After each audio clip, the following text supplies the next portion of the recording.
What's going on, everybody? I just want to kind of make a small video showing some people how to make some textures pretty easy in this program called Crazy Bump.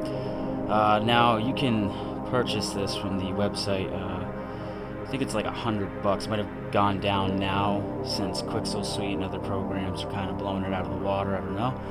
However, you can still use it in the demo. It'll expire in 30 days. So anyway, let's get to it. I just kind of want to show off how to make a pretty cool sidewalk texture that looks pretty realistic in a game engine.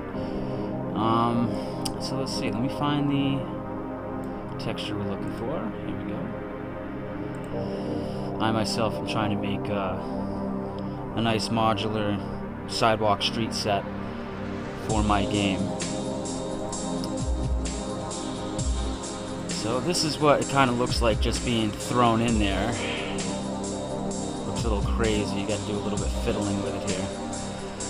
Alright, so anyway, this program allows you to see the texture wrapped around a 3D object just to kind of give you an idea. You can move the light around with the right mouse click. Now it kind of looks like it's already been done, but this is definitely not close at all being done. What I do is I like to sharpen my normals pretty strongly, especially with architectural stuff.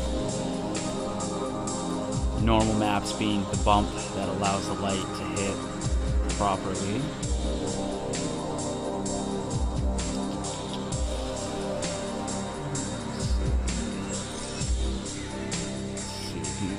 Increase fine detail, medium detail, large detail, things like that.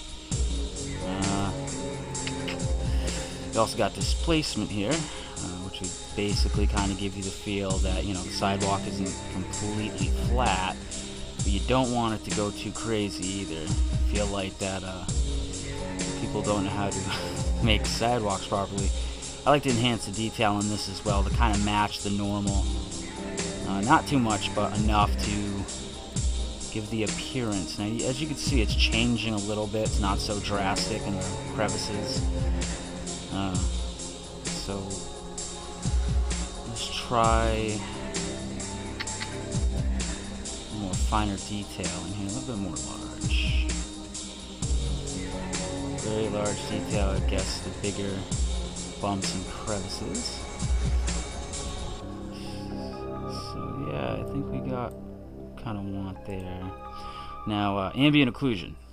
This would be like the natural shadowing and crevices and such like that before light even hits it.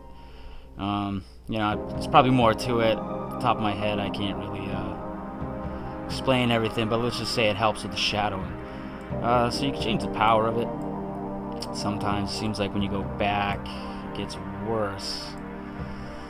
I don't know, maybe this program's just weird like that. I like to make it so it's not too ridiculous. I like to enhance the detail, but not too much. You know, kind of give the feeling that there's bigger crevices than typical sidewalk textures, but again, you don't want to overdo it. This is Specularity. This would be like shiny objects, metals, anything like that, you know, like water on a texture, things like that, and make it look a little bit shiny. However, for the original texture, we don't really want it to be too specular.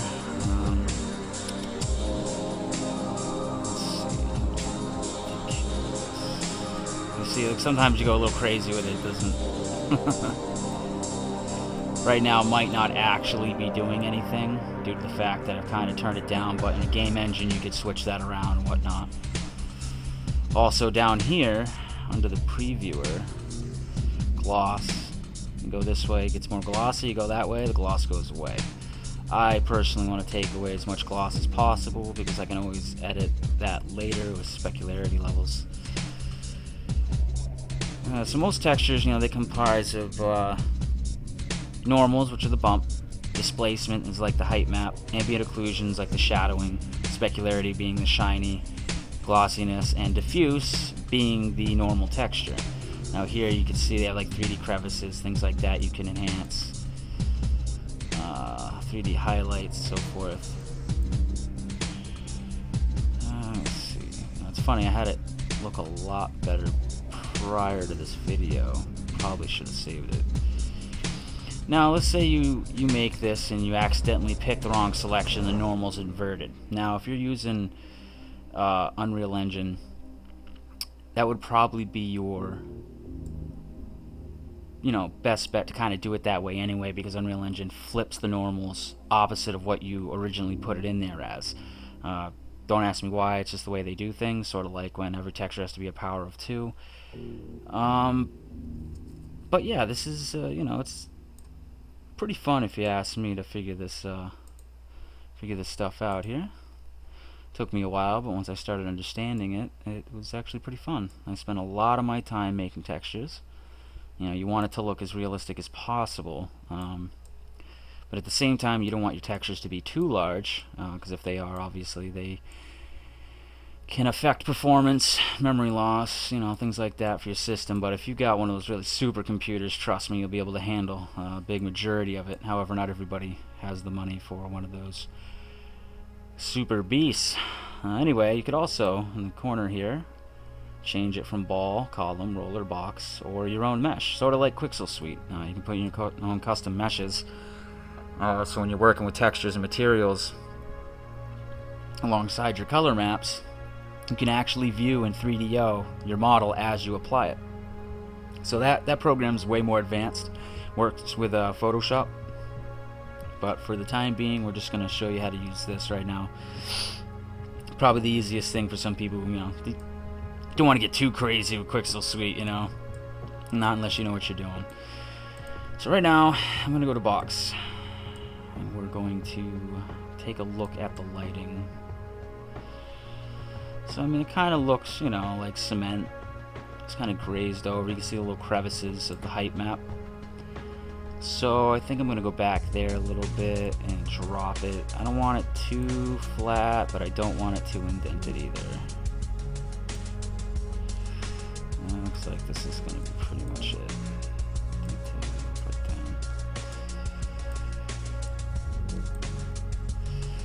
Go back to normals and mess with this a little bit. This will pretty much, tell the light what's going to happen when it hits it. Probably increase that a little bit more. Always trying to find ways to make perfect normals, not too crazy, but not too weak either. This is probably where the fine and large detail might come into play here. Fine detail, let's just put that up. Sometimes I like as much as I can show in the image, but sometimes it makes it too sharp, as you can see. So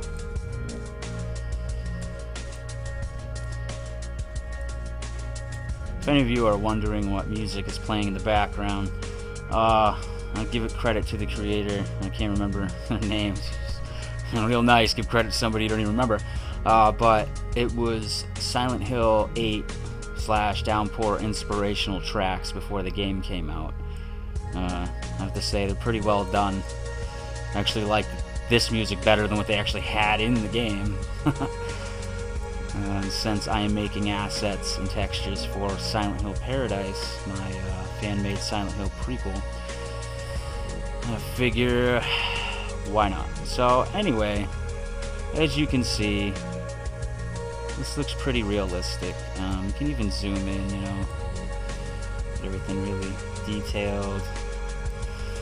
Make sure you got it right. It's good to also look at it from a far away angle, because if you're going to use something like this for a sidewalk, obviously it's going to be tiled, and depending on how big or how small the tiling is, it might actually screw with the texture and lighting. But I would say that's about right for a sidewalk texture. So yeah, that is Crazy Bump. And if you are interested in learning more, I would obviously go to the website, but Wikipedia and YouTube have a lot more videos. I have one other video on there. It didn't have any music or audio, so I figured it's time to put one up. I will also be making more videos on Quixel Suite, as well as some Sony Vegas videos for a few friends of mine who would like to see how I do what I do. But anyway, thanks for watching my video, and if you have the time, go on Facebook and look up Silent Hill Paradise. Usually when you put Silent Hill in, it shows up right at the top, and thank God for that. I'm not really sure how that happened, but it only has a few likes right now, but basically it's about the town and the energy itself before Alyssa, before the Order, before all that happened. Stuff was going on with that town many years before that was even in the picture. Other Silent Hill games talk about the Indians who lived in the area that basically, cursed the area. Obviously, if someone's taking your land, you'd probably want to curse them too, but anyway, the whole game is going to be based around a man who is the son of another guy who basically founded Grass Valley Public Works. Now, you'll remember in Silent Hill 2, 3, and Origins, you'll see a lot of these blocked off streets and these little construction cones and everything. You'll see these little sawhorses or whatever they call them, and they'll have those initials on there. Well, that's the company they work for. I'm trying to explain some Easter eggs. Now, Grass Valley Public Works is actually a real company in California. It's actually, I think, a branch off of Waste Management itself. That is also seen in the game. It's just a lot of the textures are worn off and such, but it is in there. Anyway, my story is just going to be basically explaining the birth of Samael himself in physical manifestation form, but as a child unborn. His mother ends up jumping off a bridge into Silent Hill Lake, Toluca Lake, and the father hears the news that she went missing, and they believe that she was found there. He goes there to find out what's going on, disappears as well. The son, of course, also stricken with grief, not sure what the hell's happening, goes in there to find his parents, and starts unraveling a lot of things about the Indian culture. So this game's really going to be covering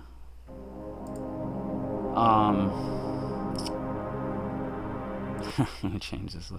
It will be covering a lot of things not explained in the game. They like to focus around the movie and Alyssa and all that, and I think they kind of killed that.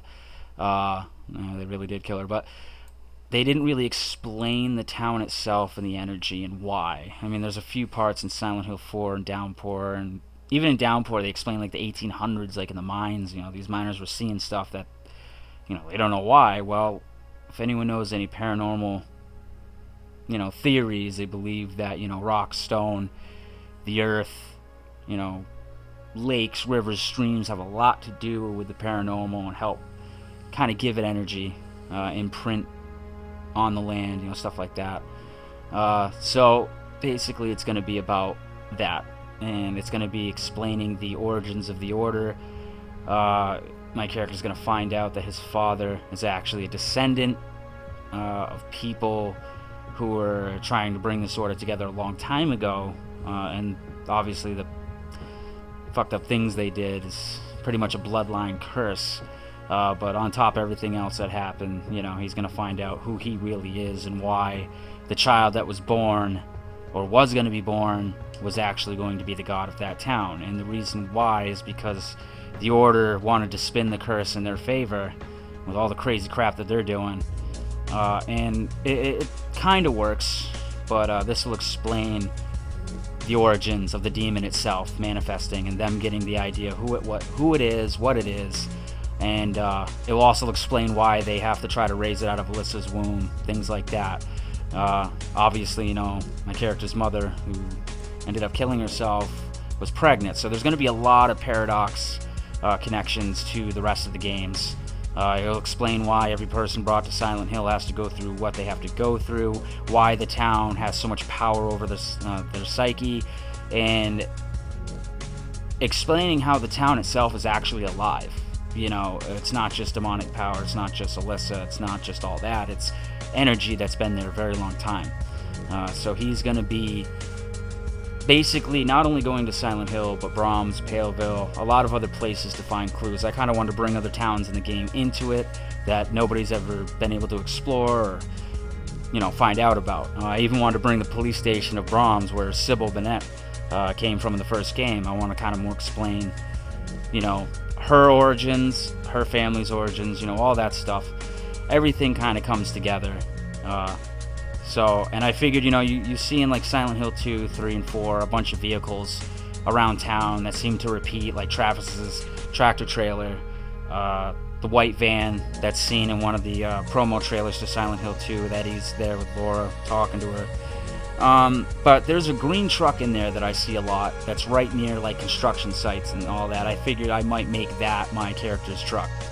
Or at least his father's, or whoever it's going to be. But I'm going to explain a lot of things that were left out. So we will figure out exactly how to pull this off. I just need some animators, some audio artists, ambient, you know, noises, things like that, recording artists.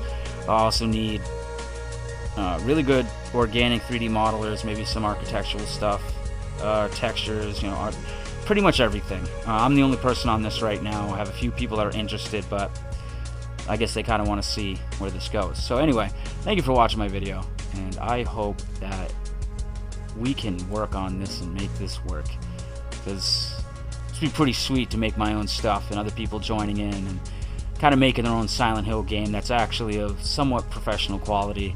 I feel that the fans were robbed and slapped in the face when Silent Hills was canceled in such a power struggle of Konami. And all the respect to that company, I still, you know, enjoy their games, and I believe that, you know, though I don't know what's going on there, I'm not really going to pass judgment. I just think that what happened there was a slap in the face. You know, to have Norman Reedus as a first celeb star in a game and then cancel it, I don't know, whatever the reasons. However, if Konami, you happen to be watching this, understand that the game is of non-profit, no way, shape, or form. Am I trying to make money off this? This is just sort of a project I like to do on my own. But if you happen to see some of my videos and the way the game turns out and like it, feel free to contact me. Hopefully I'm not breaking any laws, but hey, it's fun to kind of be inspired by something you've enjoyed as a kid and going from there. So, alright, thank you everybody, and if you've got any questions, please leave the comments below. You can hit up my Facebook page again, Silent Hill Paradise. You'll be able to tell which one it is, because it will pretty much have the Facebook cover says Silent Hill Paradise, looks like black and white, the symbol in the middle of it, you'll know. So thanks again, and yeah, subscribe, do all that good stuff, put it on your Facebook, share it around, and whoever may contribute to this, you will definitely get credit for it. So yeah, catch you guys later.